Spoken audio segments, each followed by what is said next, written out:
আসসালামু আলাইকুম সম্মানিত ভাই এবং বোনেরা, আপনারা সবাই কেমন আছেন? আশা করি ভালো আছেন। ভালো থাকার এই কথা, কারণ ইউনূস সরকারের আন্ডারে মানুষ কখনো খারাপ থাকতেই পারে না। তো সেই ব্যাপারটা যেটাই হোক না কেন, কাজের কথায় আসি।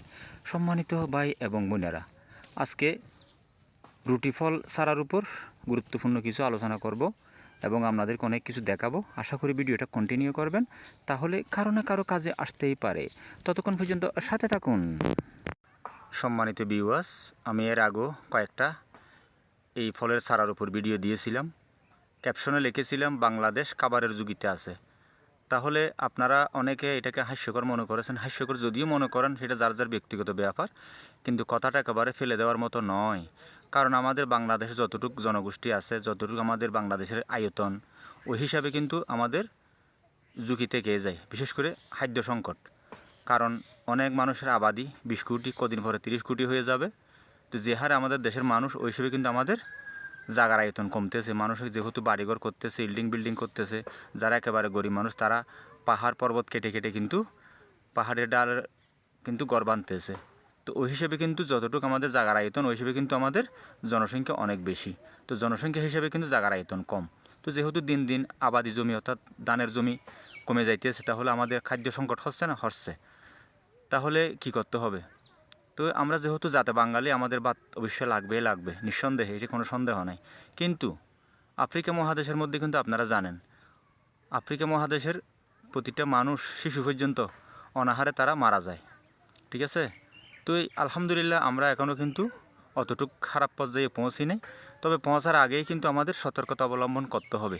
তারে ধারাবাহিকতায় আমরা যেহেতু জাতে বাঙালি, আমরা ভাত খাবো, কিন্তু ভাতের পাশাপাশি আমরা তো সকালে পরোটা দিয়ে নাস্তা খাই এবং তুন্দুলের নান রুটি দিয়ে আমরা কি নাস্তা করি। তো এই ব্রেড ফ্রুট এমন একটা ফ্রুট, অর্থাৎ রুটি ফল যেটাকে বলে, আপনারা এই রুটি ফলকে তরকারির মতো খেতে পারবেন। তো আপনারা এই রুটি ফল তরকারি বানিয়েও খেতে পারবেন। যেহেতু আমাদের প্রতিদিনের খাবারের মেনুতে অবশ্যই তরকারি কোনো না কোনো কিছু একটা লাগে, সেটা সবজি হোক অথবা মাছ মাংস হোক। তো মাছ মাংস তো সবসময় খাবে, এরা কয়জনের কপালে জুটে? তো যেহেতু আমরা গ্রিন সবজি পছন্দ করি এবং আমরা কাঁঠালকেও কিন্তু তরকারি হিসেবে খাই বৈশাখীর উৎসবের সময়, তো ওই হিসেবে কিন্তু এই ব্রেড ফ্রুটটা অর্থাৎ রুটি ফলটা আপনারা তরকারি হিসেবেও খেতে পারবেন। এবং যখন এটা পেকে যাবে, তখন এটাকে আপনারা মিষ্টি আলুর মতো খেয়ে স্বাদ আস্বাদন করতে পারবেন। পাশাপাশি আবার মিষ্টি আলু যেমনি পুড়ে খাই আমরা, ঠিক এরকমের মধ্যে আগুনে কিন্তু পুড়েও কিন্তু এটাকে খাওয়া যায়। পাশাপাশি আপনি যদি এটাকে জাত প্রক্রিয়া করতে পারেন শুকিয়ে বিদেশিদের মতো, তাহলে আপনি এটাকে গুঁড়ো করে পাউডার করে রাখবেন। সময়ের ব্যবধানে আপনি রুটি বানিয়েও খেতে পারেন, পাশাপাশি আপনি আবার পরোটা বানিয়েও কিন্তু খেতে পারবেন।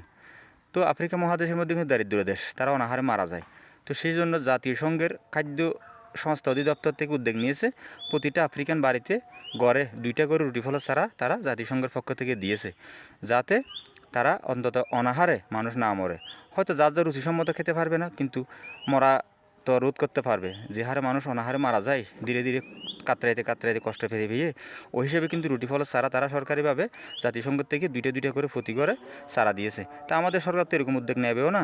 আমরা তো অনেক কোটিপতি, ইউরোপের সাথে সমতুল্য আমরা হিসাব করি, যদি আমাদের ফায়ার তোলা মাটি একেবারে কম। আপনারা রুটি সাদা রাখবেন। তো সম্মানিত ভিউয়ার্স, মামনি জিদ করতেছিল, বলতেছে আমি সবাইকে রুটি ফলের চারা লাগাইতে বলবো, যদিও বা গুছিয়ে বলতে না পারে। তো সম্মানিত ভিউয়ার্স, আমরা যখন ছোটো ছিলাম, অন্তত আমি যতটুক আমার বয়স, ঠিক আছে, আমি শুনেছি একসময় নাকি 8 আনা দিয়ে 4 আনা দিয়ে মানুষ ডেলি কাজ করতো, অথবা 8 আনা দিয়ে অনেক কিছু বাজার সাজার করার পরও অবশিষ্ট 1 পয়সা 2 পয়সা জমা থাকতো। যাই হোক, যদি এটা স্বপ্নের মতো আমাদের কাছে, আমরা শুনেছি, আমরা কখনো দেখি নাই। তো সম্মানিত ভিউয়ার্স, আমি যখন ছোটো ছিলাম তখন আমার বয়স কতটুকু সেটা আমি নির্দিষ্ট করে বলতে পারবো না। আমি এতটুকু পর্যন্ত দেখেছি 12 টাকা, 10 টাকা, 11 টাকা করে চালের কেজি ছিল। যাক, ওই প্রসঙ্গটা বাদ দিলাম। আমি যখন উপযুক্ত হয়েছি, বিয়ে শাদী করেছি, তখন কিন্তু 18 টাকা করে চাল এবং সর্বোচ্চ 20 টাকার থেকে 22 টাকা দিয়ে চাল আমি কিনে খেয়েছি আমার সংসারের জন্য। এবং আমি নিজেও যখন আমি সংসারের মধ্যে অন্তর্ভুক্ত ছিলাম ছোটোখাটো ভাই ব্রাদেরকে নিয়ে। কিন্তু এখন বর্তমানে চালের কেজি, যেগুলো একেবারে সাধারণ চাল গরিব গুন্নেরা খায়, একেবারে পয়সাওয়ালার কথা বাদ দিতেছি, পয়সাওয়ালারা তো 200 টাকা দামের চালও তো খায়, ওইটা বাদ দিছি। এবারইছে আমরা যেহেতু দারিদ্র জনগোষ্ঠীর দেশ, 50 টাকা থেকে 55 টাকা কিনতে হয়। তাহলে দেখেন, যেই চালের কেজি আমি 11 টাকা 10 টাকা দেখেছি, ওই চালের কেজি এখন 50, 55, 60 টাকা দিয়ে কিনে খেতে হচ্ছে। তো সুতরাং আফ্রিকাতে যেরকম দারিদ্র চলতেছে, ছোটো ছোটো মাসুম শিশুরা অনাহারে মরতেছে, তা আমাদের কপালে যে এরকম যে আসবে না সেটা কখনো গ্যারান্টি নেই। তবে আল্লাহর কাছে বলি এরকম পরিস্থিতি আমাদের দেশে কখনো না হোক। তো সম্মানিত ভিউয়ার্স, সুতরাং এতগুলো কথার পিছনে মূল একটা কারণ হচ্ছে কি, আপনারাও এরকম প্রত্যেকের বাড়ির আঙিনায় অথবা যারা ছাদ বাগান করেন ছাদ বাগানও হোক 2-1টা করে আপনার রুটি ফলের চারা লাগান, অর্থাৎ ব্রেড ফ্রুটের চারা। তাহলে কিন্তু সময়ের ব্যবধানে এগুলা ফল চলে আসবে। আপনি তরকারি রেঁধেও খেতে পারবেন এবং মিষ্টি আলুর মতো আপনারা পুরোও খেতে পারবেন, অথবা পাকার পরও আপনারা এই মিষ্টি আলুর স্বাদ আস্বাদন করতে পারবেন। তো সম্মানিত ভিউয়ার্স, সেখানে আরেকটা কথা না বললেই নয়, এই রুটি ফলের কিন্তু বীজ হয় না, ঠিক আছে? এইটা চারা তৈরি করার 2টা সিস্টেম। একটা হচ্ছে কি ডাল কলম করতে হবে, ডাল কেটে কেটে চারা তৈরি করতে হবে, যেরকম আমরা আমাদের দেশের লিচু গাছের ডাল থেকে চারা তৈরি করি। আর একটা হচ্ছে কি রোট, অর্থাৎ শিকড়। শিকড় থেকে যখন ড্যাম গজায় ওই ড্যামগুলো আবার মাটি জড়িয়ে দিয়ে সেখান থেকে কেটে নিতে হয়।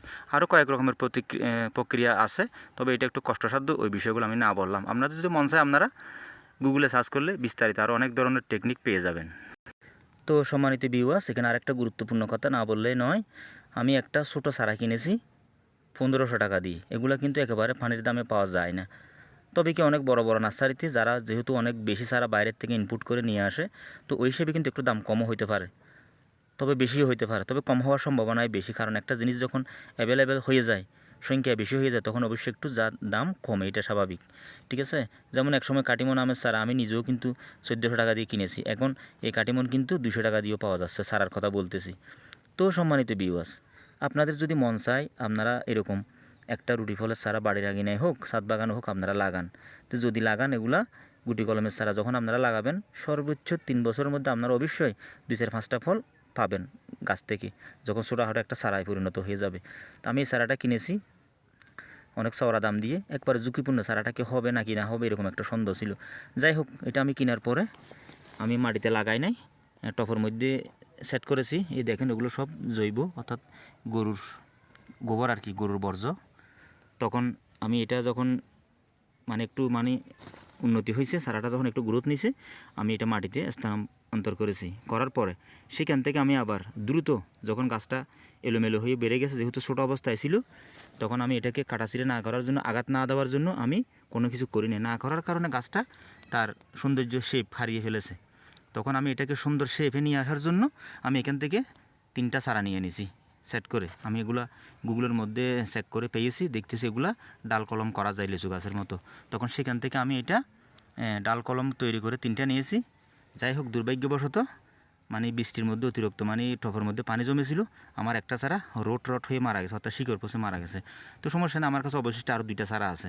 তার মধ্যে এই চারাটা অনেক বাগা, অর্থাৎ একেবারে বড় সড়ো। দেখছেন আমি যে চারাটা কিনে নিয়ে আসছিলাম ওইটার চেয়ে এইটা অন্তত 3 গুণ বড় হবে।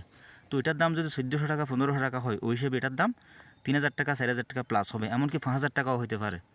সম্মানিত ভিউয়ার্স, এগুলো শুধু আপনাদেরকে বোঝানোর জন্য বলতেছি, এখানে টাকার কোনো লাভ এবং লোকসানের কোনো কথা নাই, ঠিক আছে? এটা আমার মূল উদ্দেশ্য নয়। তো সম্মানিত ভিউয়ার্স, আমি এই চারাটা এখন লাগিয়ে দিতেছি মাটির মধ্যে। দেখেন এগুলো সব মাটি, আমার কাছে আপাতত গরুর বর্জ্য নাই, যেহেতু এখন শীতকাল চলতেছে, ঠিক আছে?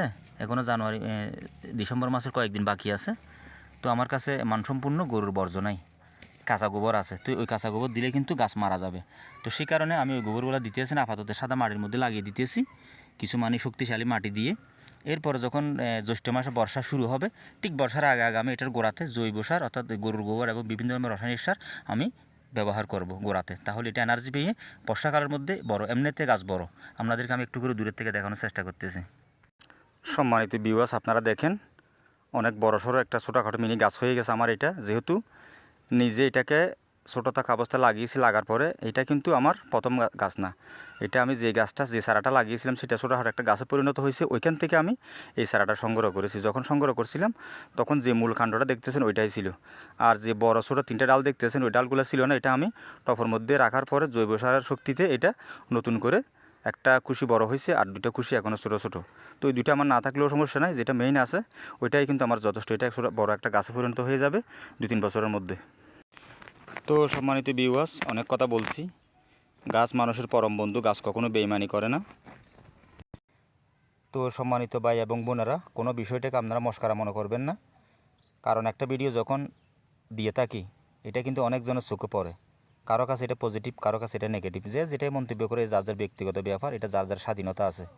কিন্তু একবার আমার কথাগুলো ভেবে দেখবেন, আমরা যেরকম খাবারের যোগিতা আছে, হয়তো আমরা এখন ভালো ভালো কষ্ট করে হলে খেয়ে চলে যাচ্ছি, কারণ যতটুকু জিনিসপাতির উগ্রগতি দাম।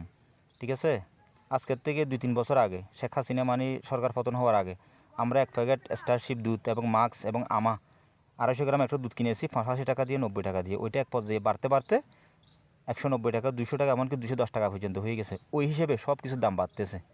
তো এখন না, যতটুকু আমরা একটু দাম বেশি হইলেও কিন্তু জিনিস পাইতেছি, এমন একটা সময় আসবে আমরা কিন্তু দাম দিয়েও কিন্তু জিনিস পাবো না। হয়তো বাইরের দেশের থেকে আমাদের কি চাল রপ্তানি বন্ধ করে দেবে, যেমন ভারতে বন্ধ করে দেবে, পাকিস্তান বন্ধ করে দেবে। ইউরোপ থেকে যদি আমরা এগুলো আনি, তাহলে এগুলোর খরচ বেশি হয়ে যাবে। খরচ বেশি পড়ে যাওয়ার জন্য আমাদের 1 কেজি চাল 200 টাকাও কিনে খেতে হবে, এমনও দিন আসতেও পারে। আল্লাহর কাছে বলি এরকম দিন না আসুক। তো সেজন্য কোনো বিষয়টাকে আপনারা হেলা হেলা মনে করবেন না। তো কোনো বিষয়টাকে আপনারা হেলা অবহেলা মনে করবেন না। যার যার ব্যক্তিগত উদ্যোগে আপনারা বাড়ির আগে নাই, অন্তত বেশিও যদি না পারেন, একটা ছাড়া আপনারা লাগান। কত টাকা কত দিকে আমরা নষ্ট করে ফেলি, শার্ট কিনি, প্যান্ট কিনি, আমরা এমবি খরচ করে ফেলি, ডাটা খরচ করি ফেসবুকে, ইউটিউবে। ঠিক আছে, তো এই অন্তত 1500 টাকা দিয়ে আপনারা যদি একটা সারা ভালো মানের কিনে থাকেন, ওই সারার থেকে আপনি মন ছেড়ে আবার বাড়াইতেও পারবেন। হয়তো আপনি কোনো একটা আপনজনকে গিফটও করতে পারবেন। ঠিক আছে, আর রুটি ফলের এত গুণাগান, আমরা ভাত খেয়ে বাজার থেকে যতটুকু পুষ্টি আমাদের শরীরে গ্রহণ করে, তার চেয়েও বেশি পুষ্টি এই রুটি ফলের মধ্যে আছে। কারণ আমরা যদি ভাত না খাই, শুধু ফল ফ্রুট খেয়ে বাঁচি থাকি, তাহলে আমরা কখনো বাঁচতে পারবো না। আমরা ভাত খাবো, ভাতের পাশাপাশি ফল ফ্রুট খেতে হবে, এটাই হচ্ছে নিয়ম। কিন্তু আবার ভাত না খাইও কিন্তু যারা শুধু রুটি ফল খাবে, অথবা রুটি ফলের কি রুটি খাবে, পরোটা খাবে, তারা কিন্তু ভাত না খাইও কিন্তু সারা জীবন বাঁচতে পারবে, তার শরীরের কোনো ক্ষতি হবে না। এটা আমার মুখে কথা নয়, বড় বড় ডাক্তারেরা, বিজ্ঞানীরা এটা মেডিকেল বোর্ড বসিয়ে পরীক্ষা নিরীক্ষা করে তারপরে কথাটা তারা করেছে। আর এই রুটি ফল কোত্থেকে আসলে, রুটি ফলের আদি নিবাস কোন জায়গায়, এটা কিন্তু অনেক লম্বা হিস্টোরি আছে, আপনারা এটার মধ্যে সার্চ করলে পেয়ে যাবেন। তো সম্মানিত ভিউয়ার্স, কারো প্রতি কোনো অভিযোগ নাই। আমরা চাই একটা সুষ্ঠু নির্বাচন হোক, জনগণের প্রতিনিধির কাছে ক্ষমতা হস্তান্তর করা হোক। কারণ যারা বর্তমানে দেশ চালাইতেছে, তাদের জনগণের প্রতি তেমন কোনো মহব্বত নাই। আমি কোনো পক্ষ নিয়ে কথা বলতেছি না, কেন সেটা আওয়ামী লীগ হোক, অথবা বিএনপি হোক, অথবা জামাত হোক, যখন নির্বাচনের মাধ্যমে ক্ষমতায় আসবে, যে যতই দুর্নীতি করুক, তবু একটা ভিতরে দুর্বলতা থাকবে, জনগণ আমাকে এই জায়গায় পাঠিয়েছে, আমি যদি খারাপ রেজাল্ট করি, তাহলে আমার এই গদি থাকবে না, অর্থাৎ আমার এই ক্ষমতার আসন আর থাকবে না, যেমন আওয়ামী লীগের আর নাই। তো সেই কারণে বর্তমানে যারা দেশ চালাচ্ছে, তাদের জনগণের প্রতি তেমন বেশি মহব্বত নেই, চারিদিকে কোন জখম রাখা জানে লুট তুরাজ লেগেই আছে। তো সেজন্য বলতেছি, খুব দ্রুত একটা নির্বাচন হোক। যে তারিখ নির্বাচনের তফসিল ঘোষণা করেছে, নির্ধারিত সময়ে আমরা প্রতিটা মানুষ যার যার ব্যক্তিগত মতামত প্রকাশ করব নির্বাচনের ভোটের মাধ্যমে। তখন নির্বাচনের প্রতিনিধির কাছে ক্ষমতা হস্তান্তর হবে, তখন আমরা খারাপ থাকি না ভালো থাকি সেটা পরে দেখা যাবে। আল্লাহর উপর তোয়াক্কুল আল্লাহ। তো সম্মানিত ভিউয়ার্স, আমি আরও একটা বার অপোজিট থেকে আপনাদেরকে আমার সারা অথবা ছোটোখাটো মিনি গাছ বলতে পারেন। ঠিক আছে, আমি যে সারাটা কিনেছিলাম সেটা এর চেয়ে, এটা যতটুক ভাগ, তার চেয়ে 4 ভাগ করলে 1 ভাগ ছিল। ঠিক আছে, সম্মানিত ভিউয়ার্স, আপনারা দেখেন কতটুকু রোট, অর্থাৎ কতটুকু শিকড় দেখেন। এটা কিন্তু আসলে আরও আমি কিছুদিন পরে লাগাতাম, কিন্তু যেহেতু এত পরিমাণে রোট হয়ে যাচ্ছে, শিকড় বেড়ে গেছে, তা আমি এটা সাধারণ মাটিতে, সাদাভাবে সাদা সিধে মাটিতেও যদি লাগিয়ে দিই, তারপরেও কিন্তু আমার এই গাছ গ্রোথ নেবে। ঠিক আছে, কারণ এটা তো আমি টবের মধ্যে জাত প্রক্রিয়া করে ফেলেছি। ঠিক আছে, কারণ এক সময় যদি টবের মধ্যে যদি অতিরিক্ত গাছ বেড়ে যায়, তখন শিকড়গুলো ঘুরতে ঘুরতে অনেক সময় কি একটু কি জট হয়ে যায়, তখন কিন্তু আবার মাটিতে স্থানান্তর করার পরেও কিন্তু গাছ বাড়ে না। তো সেজন্য হিসাব করে আমি তাড়াতাড়ি এটা মাটিতে স্থানান্তর করতেছি।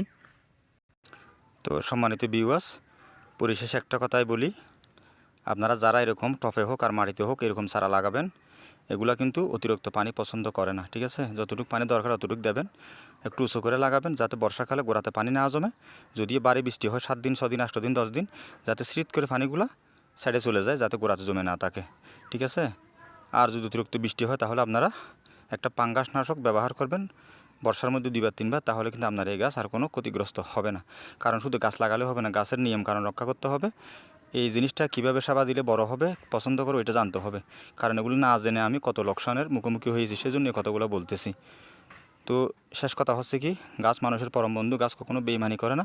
আপনার নিজের সন্তান একটা বেইমানি করার সম্ভাবনা থেকে যায়। তো আজকে এতটুকু পর্যন্ত, কতটুকু কথা গুছিয়ে বলতে পারছি কিনা জানি না। যদি ভিডিওটা ভালো লাগে, আপনাদের প্রতি অনুরোধ, একটা লাইক করে দেবেন, সাবস্ক্রাইব করে দেবেন। কারণ এরকম অলরেডি আমি দ্বিতীয় চারা বসাইছি, কিছুদিন পর তৃতীয় চারা বসাবো। তো যে কোনো মুহূর্তে যে কোনো একটার মধ্যে হয়তো ফল চলে আসবে, ফলের সহ ভিডিও আমি আপনাদের জন্য দেব যদি আপনাদের কাছ থেকে উৎসাহ পাই।